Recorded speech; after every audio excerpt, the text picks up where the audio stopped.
मेलिन अपने dog bio के साथ चाइना के शंघाई शहर में रहती थी। वैसे तो वो चाइना के एक छोटे से गांव से थी, पर अपने फादर की डेथ होने के बाद वो अपनी माँ और बहन के लिए पैसे कमाने शंघाई शिफ्ट हुई थी। मेलिन की पर्सनालिटी बहुत ही स्वीट सी थी और वो एक टॉय शॉप में काम करती थी। उसे टॉयज बहुत पसंद थे, लेकिन उन टॉयज में से उसे सबसे ज्यादा पसंद थी डॉल्स। क्योंकि वो एक टॉय शॉप में काम करती थी, तो वो डिस्काउंटेड रेट्स पर अपनी मनपसंद डॉल्स ले लेती थी। उसके घर में अलग अलग देशों से आई हुई यूनिक डॉल्स थी। एक दिन उसकी शॉप में एक लिमिटेड एडिशन लबूबू डॉल का कलेक्शन आया, जहां सारी डॉल्स आते ही बिक गईं। एक डॉल मेलिन ने पहले से ही अपने लिए अलग रख ली थी। उस लबूबू डॉल का कलर गोल्डन था, एक ऐसा शेड जो बाकी लबूबू डॉल से अलग था। वो डॉल बहुत ही सुंदर थी और उस लबूबू जितनी क्यूट स्माइल मेलिन ने पहले कभी नहीं देखी थी। मेलिन उस लबूबू डॉल को अपने घर ले गई। वो उस दिन बहुत खुश थी और बस उस लबूबू डॉल को निहारती जा रही थी। उस डॉल की प्यारी सी नीली आंखें, गोल्डन कलर का सुंदर सा फर, लंबे लंबे कान और प्यारी सी बड़े बड़े दांतों वाली स्माइल। मेलिन ने उस लबूबू को जोर से गले लगाया, उसकी ढेर सारी फोटोज खींची और अपने डॉग बाओ को उसकी डॉल फैमिली के नए मेंबर से इंट्रोड्यूस कराया। पर जहां बाओ सारी डॉल्स को देखकर खुशी से अपनी पूंछ हिलाता हुआ पूरे कमरे में इधर उधर भागता था, वहीं वो उस लबूबू डॉल को देखकर बहुत जोरों से भौंकने लगा, गुर्राने लगा। मेलिन को ये बात थोड़ी अजीब लगी, पर उसने सोचा कि बाओ शायद डर रहा होगा, तो उसने डॉल को अपनी शेल्फ पर रखा और सोने चली गई। मेलिन का डॉग बाओ, जो हमेशा उसके पास सोता था, उस डॉल को घूरता रहा और कमरे से बाहर भाग गया। अगली सुबह ऑफिस जाने से पहले बाओ लबूबू को देखकर जोर से भौंक रहा था।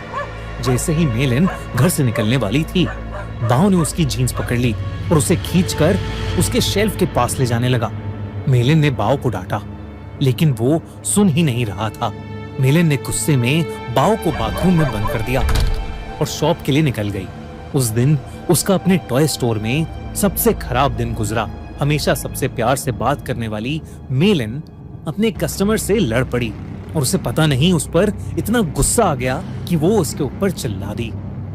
उसके बॉस ने उसी वक्त मेलिन को बहुत डांटा और उसे काम से निकाल दिया। मेलिन को कुछ समझ नहीं आया कि उसे अचानक इतना गुस्सा कैसे आ गया। वो रोते रोते वापस घर गई।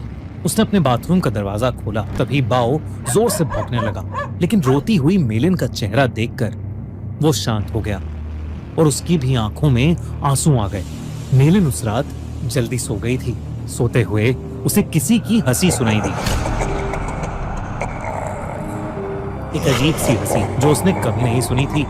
तभी उसने देखा कि उसके कमरे के कोने में कोई खड़ा हुआ उसे घूर रहा है। अंधेरे की वजह से वो उसे ठीक से देख नहीं पा रही थी। उसने बिस्तर से उठकर देखा तो वहां कोई नहीं था, बस वहां वो लबूबू डॉल पड़ी थी, जिसे मेलिन ने वापस शेल्फ पर रख दिया और फिर से सोने चली गई। उस रात मेलिन को एक सपना आया जिसमें वो अपने कमरे में थी और वहां एक बहुत ही अजीब सा दिखने वाला जानवर जैसा कुछ था, जिसके बड़े बड़े नुकीले दांत थे, भयानक लंबे और दांतों से भी ज्यादा नुकीले नाखून थे और उसका पूरा शरीर लाल रंग का था। वो जगह जगह से सड़ रहा था। धीरे धीरे वो मेलिन के पास आ गया और उसका गला घोटने के लिए आगे बढ़ा। मेलिन डर के मारे जोर से चिल्लाई, पर वो जानवर उससे ज्यादा जोर से एक भयानक हंसी हंसने लगा और उसने अपने नुकीले पंजों से मेलिन पर अटैक कर दिया। डर के मारे मेलिन की आंख खुल गई, लेकिन तब उसने देखा कि वो लबूबू डॉल उसके ऊपर बैठी है। मेलिन की चीख निकल गई। उसकी चीख सुनकर उसका कुत्ता बाओ भागता हुआ कमरे में आ गया। मेलिन को समझ नहीं आया कि वो लबूबू डॉल जिसे उसने सोते हुए शेल्फ पर रखा था, वो उसके बेड पर कहां से आ गई। उसने ध्यान से उस डॉल को देखा तो वो डॉल अब पहले से ज्यादा हंस रही थी। मेलिन कुछ समझ पाती कि इससे पहले ही मेलिन के डॉग बाओ ने उस डॉल को अपने दांतों से खींचा और उसने उसके चिथड़े चिथड़े कर दिए। मेलिन पसीने से भीगी हुई थी और उसका सर दर्द से फट रहा था। इसलिए उसने बाओ को कुछ नहीं कहा। मेलिन ने उस लबूबू डॉल को डस्टबिन में डाला और बाओ को अपने पास बुलाकर फिर से सोने चली गई। जब वो सुबह उठी तो उसका सर पिछली रात से भी ज्यादा दर्द कर रहा था। साथ ही साथ उसके हाथों पर छोटे छोटे लाल दाने आ गए थे। बाओ भी कमरे में नहीं था। उसने बाओ को आवाज लगाई पर उसको अपनी बात का कोई जवाब नहीं मिला।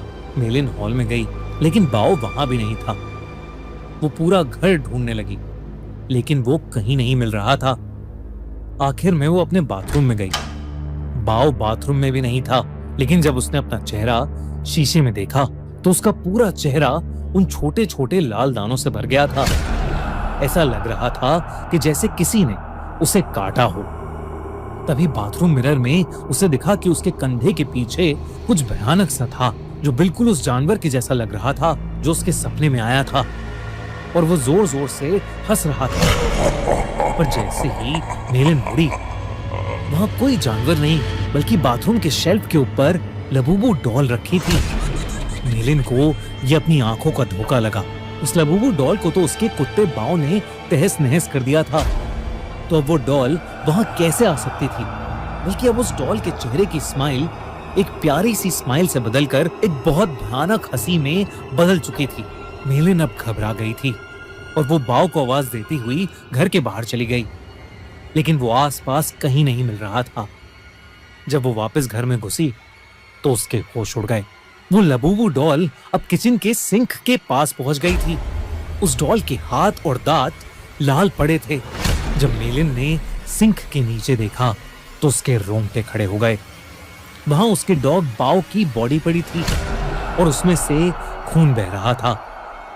ऐसा लग रहा था कि जैसे उसको किसी ने बुरी तरह नोच खाया है। बाओ मर चुका था और ये देखकर मेलिन की हालत खराब हो रही थी। उसे समझ आ गया था कि लबूबू डॉल कोई आम डॉल नहीं है।